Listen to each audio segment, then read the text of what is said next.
আসসালামু আলাইকুম সবাইকে। তো আশা করি সবাই ভালো আছেন। তো এখন রাত বাজে 3টা।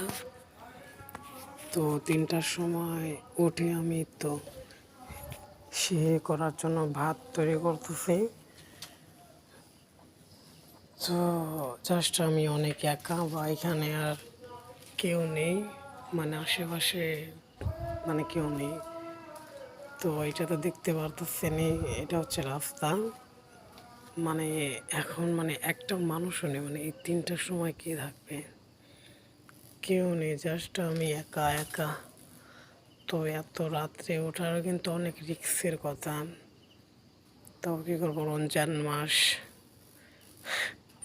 সেহরি করার জন্য তো আমাকে উঠতেই হবে। তো এটা এখন ভাত বানাচ্ছি। তো কে কে এখন সেহরি করার জন্য উঠেছেন অবশ্যই আমাকে জানাবেন। তো খুদা হাফেজ, ভালো থাকেন সবাই।